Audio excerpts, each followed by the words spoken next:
Thank you very much. My presentation is called Dire Straits, Pabai Pabai versus the Commonwealth of Australia, number two, and it focuses on tort-based climate litigation to protect island custom, cultural heritage, and Indigenous intellectual property in the Torres Strait Islands, also known as Zenith KES. I'm a professor of intellectual property and innovation law. As part of my work over the past few decades, I've done quite a lot of work on Indigenous intellectual property, around copyright law, trademark law, patent law, confidential information, questions around cultural heritage, and also some issues around native title. I've done quite a bit of work on the UN Declaration on the Rights of Indigenous Peoples. As is always the case at QUT, I'd like to acknowledge the Turrbal and the Yugara as the First Nations owners of lands where QUT now stands. And I think this is a wonderful event that has been staged by Ola and her compatriots. When I was a PhD student, I was doing work on Indigenous intellectual property and Bangarra Dance Theatre. As a PhD supervisor, I've supervised Terry Janke, a leading solicitor who's done work on Indigenous intellectual property, and Stephanie Parkin, who did work on fake Indigenous art. I also supervised a PhD topic looking at the High Marsh Island Bridge affair. I would note that the wonderful keynote speaker, Francis Nonna, has also been very active in this space and has a new report on Indigenous-based climate litigation that he has just published in the past year. Just to begin my talk, I just thought I should do a quick prologue just for those who might be unfamiliar with Australia's particular legal regime in relation to Indigenous rights. I just want to kind of remind both locals and those from overseas that in the 1990s, there was a judicial revolution in Australia. The High Court of Australia rejected the myth of terra nullius, that somehow Australia was an empty land. And as a result of an action by Torres Strait Islanders in the Mabo case, the High Court of Australia recognised native title rights, where there was a continuing connection to land and waters. And that was supported in part by, amongst other things, cartographic maps of Murray Island and the kind of relationship of the people to Murray Island. But I think that's kind of an important context for the litigation that I'm talking about here. And I guess Australia's position related to native title is a little bit different from, say, New Zealand, which has the Treaty of Waitangi, and some other jurisdictions as well.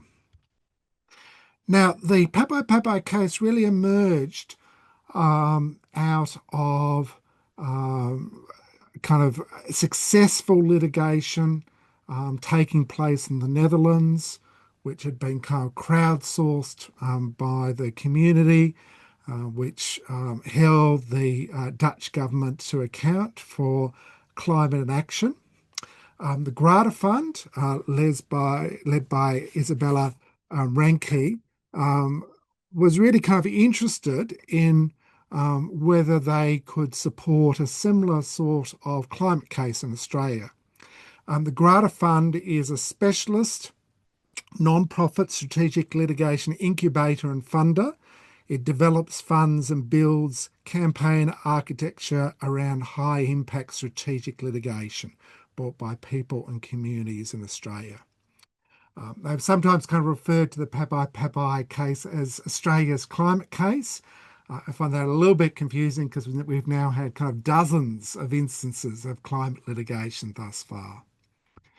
The Pabai Pabai case is led by Uncle Paul Kabai and Uncle Pabai Pabai. And they have brought an action against the federal government of Australia on behalf of the traditional inhabitants of the Torres Strait Islands. Pabai Pabai is from the island of Bogo, while Guy Paul Kabai is from Sabai, like Francis Nonna.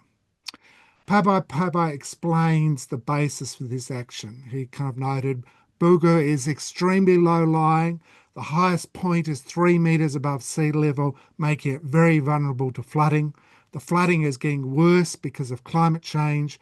As a Bogu man, I have specific responsibility to protect sacred cultural sites, but the rising sea is making it impossible and could mean they disappear forever. Loss of these places would be devastating. That's why I'm bringing this case. I have a cultural responsibility to protect my community, our culture, and spirituality from climate change.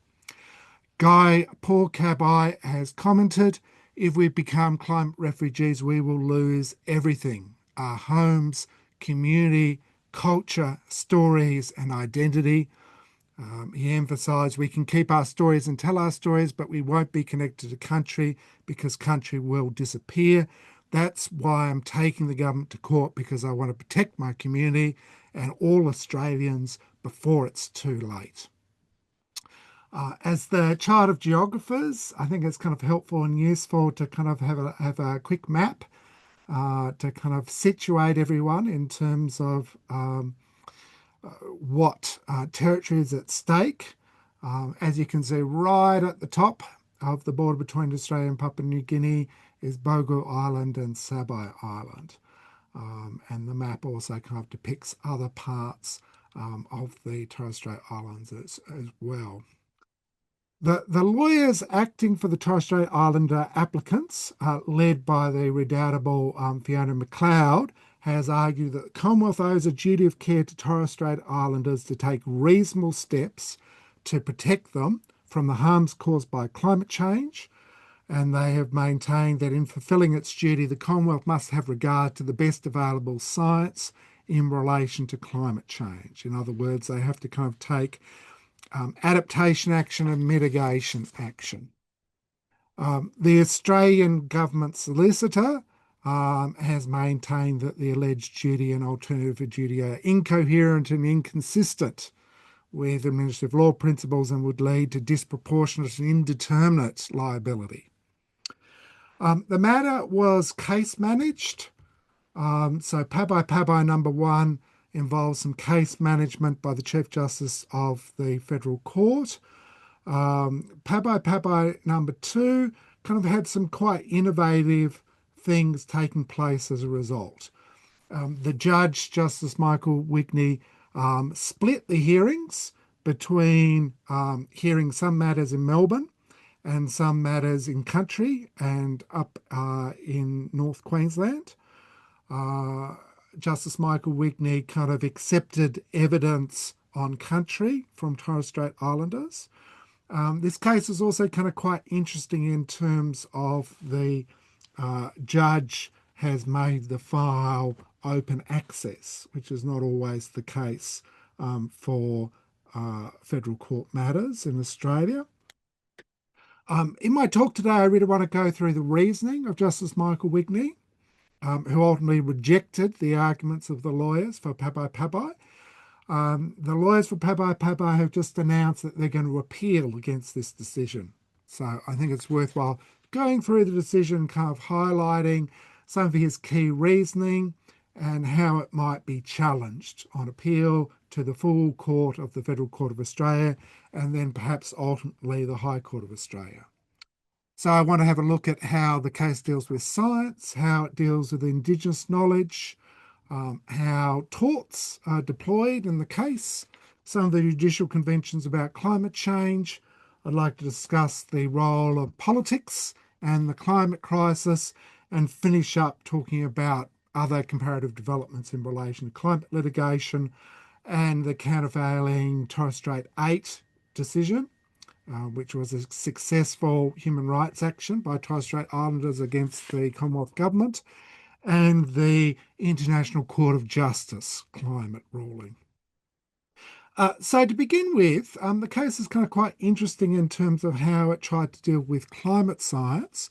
The judge really heard from a hot tub of different climate experts who had expertise across a wide array of different areas.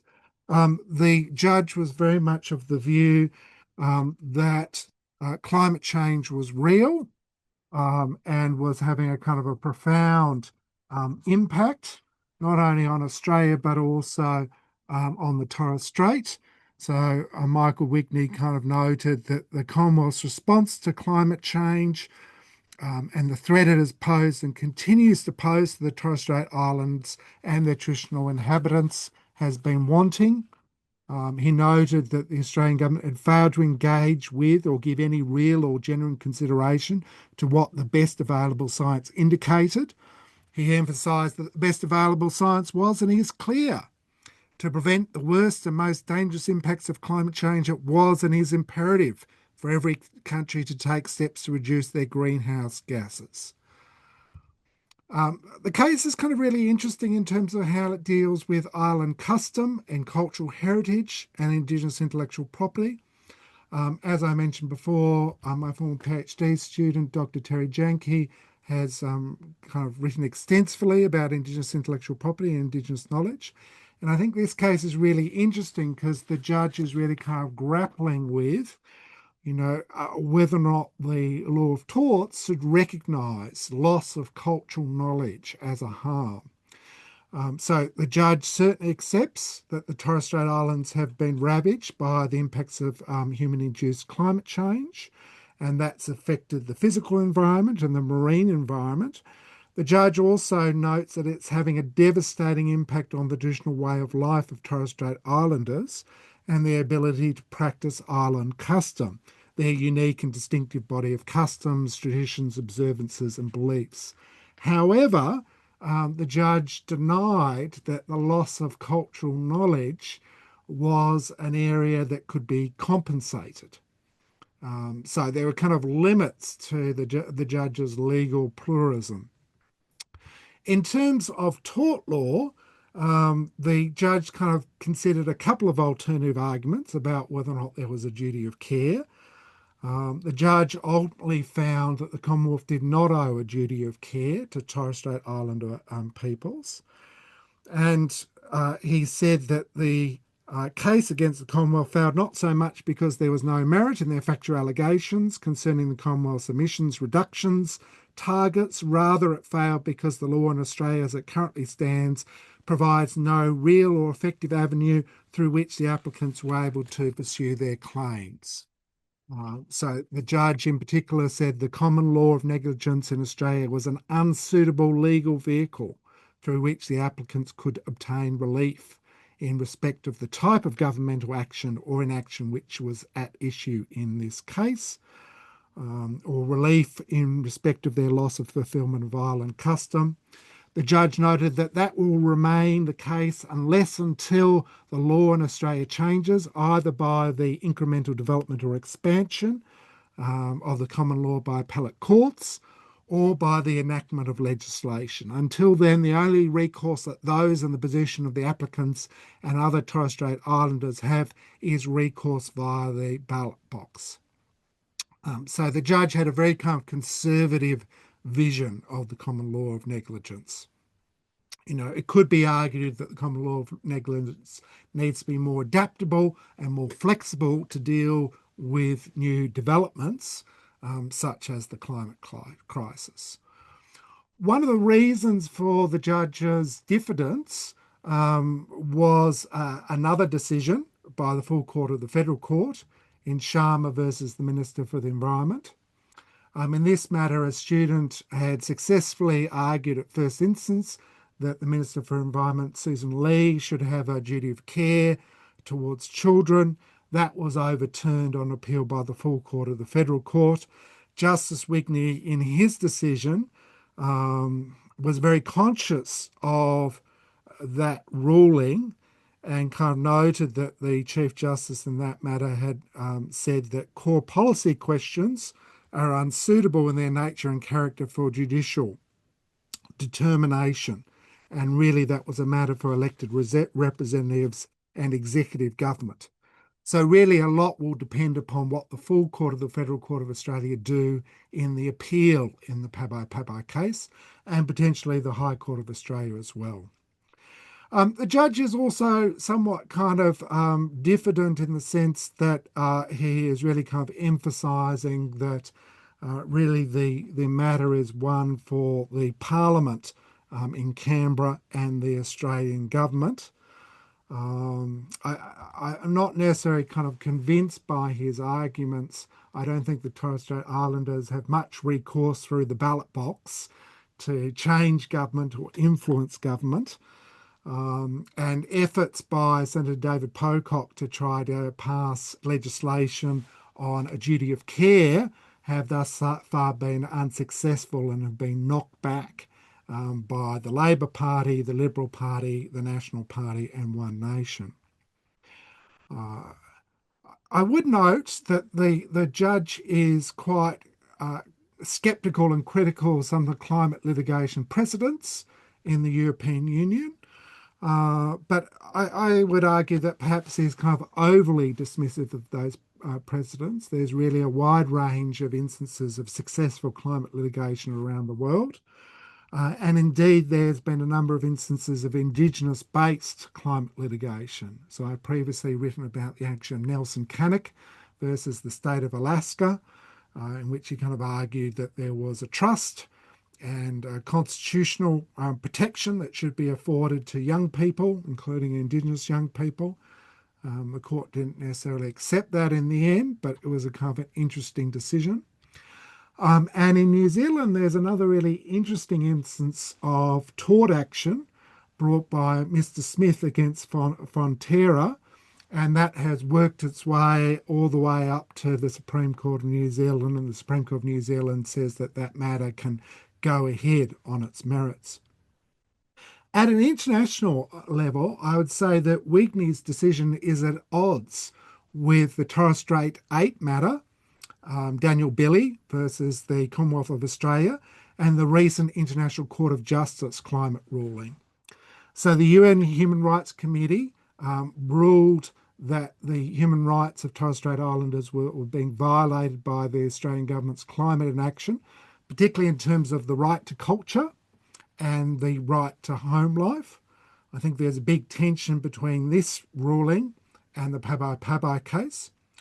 A week after the Pabai Pabai case was handed down, the International Court of Justice in The Hague released its advisory opinion on the obligation of states in relation to climate change. Amongst other things, it highlighted that states had special duties to protect marginalised groups like Indigenous communities. Professor Hilary Charlesworth, who's a member of the ICJ, referred to the Torres Strait Island matter in the UN Human Rights Committee in particular. Just to wrap up, I just want to kind of finish up with a conclusion and note the response of the lead plaintiffs in this case. Uncle Paul Cabai, noted, Mr. Albanese and his expensive government lawyers will stand up and walk away just like they walk out the door of this court today. We go back to our islands in the deepest pain imaginable. Pabai Pabai has said, we are cultural people, our ancestors. I've got a 2-year-old son. He's my main focus. For the love of my son and for all the people in our community in the Torres Strait, for the bushfire and flood survivors, the farmers, kids and grandkids, I'll keep fighting and we'll sit down with my lawyers and look at how we can appeal. And as I noted just the other week, we have a new appeal by Pabai Pabai against the ruling of Mr. WGNI, Justice WGNI in the Federal Court of Australia. So keep an eye out for what happens in the full court of the Federal Court of Australia and the High Court of Australia. Thank you very much. Thank you so much, Matthew. That's very impressive. I learned a lot. I'm actually searching straight away Uncle Paul Cabai name and just reading about it because so many things we had no idea. Very interesting. I'll put a link to the decision in Thank you. Chat. So if people are kind of interested in reading the much longer decision for themselves, they're most welcome to. Yeah, it's very interesting. Thank you so much. I'll put a link to the appeal notice as well. Thank you very much for your time and interest. Thank you so much. Always a pleasure.